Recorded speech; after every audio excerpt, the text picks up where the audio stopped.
What's going on, guys? So today I have a review of the Dragon Ball Super Broly movie. So I got home about 3 hours ago and I got some topics together, or some points I want to bring up about the movie. This is going to be a review and there will be spoilers, so if you do not want to be spoiled and you haven't seen it and you don't plan on seeing it anytime soon, don't watch this video. I don't want to have anybody in the comments saying you spoiled the movie for me.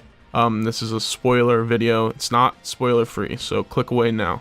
The first point or topic I want to talk about is the story. That was my really only big gripe about this movie.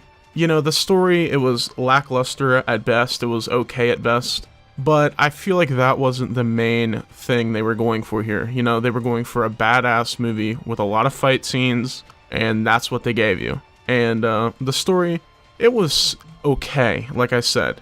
It's meh.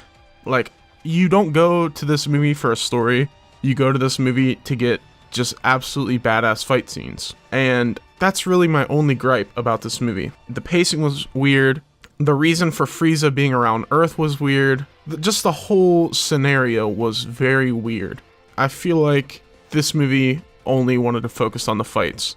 The second thing I want to talk about, the second topic, is the fights. And now this is a movie with some of the greatest fights in Dragon Ball history, in my opinion. This was on par with the level of hype that Goku and Jiren brought when Goku first turned Ultra Instinct. I will put this on at least the top 5 list of Dragon Ball fights. I mean, so number 1, my favorite fight in Dragon Ball history is Goku versus Jiren when he first uses Ultra Instinct, not mastered. And then number 2 is probably Goku versus Vegeta in Dragon Ball Z. I don't know really what my rankings are for the next 3. I know Broly versus Gogeta is up there, because, I mean, the fight was just amazing. And the last thing I want to talk about is the animation. Now, I know I said I had only had a couple things to gripe about, but the animation I had a bit of a problem with. So the base style that they went with was so clean.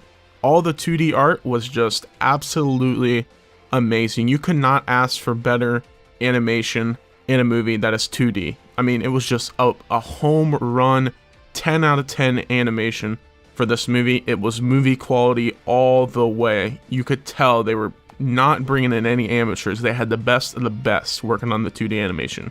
But there was a scene where Goku and Vegeta did a Kamehameha wave, and they did it back to back, and they did this rotating scene where it kind of showed Vegeta and Goku back to back, like charging up the blast. And I think it was in one of the trailers, come to think of it. But it looked so video game-ish. Like, it looked like it was in Dragon Ball FighterZ. That's how bad it looked, really. It looked bad, honestly.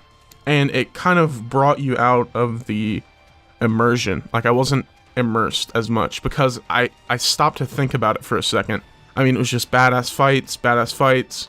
I mean, them just going at it as Dragon Ball does. And then for a split second there, you're like, whoa, this is different. And then they change it and it goes back in. So I did not like that part because it brought you out of the feel for a second, if that makes any sense. But to wrap this all up, my overall rating on this movie is probably a 9 out of 10, just based off the fight scenes. The story is probably a 4 out of 10. And the animation all around is probably a 9.5. There was only a couple little spots I didn't like, but I mean, I can't really complain that much. This movie was just absolutely amazing. If you haven't seen it, it is definitely worth the money. Please go see it. It's an experience in itself to go see a huge title like Dragon Ball in a theater. And I think everybody who's an anime fan and Dragon Ball fan should experience something like that. So, I'll see you guys in the next one. Peace out.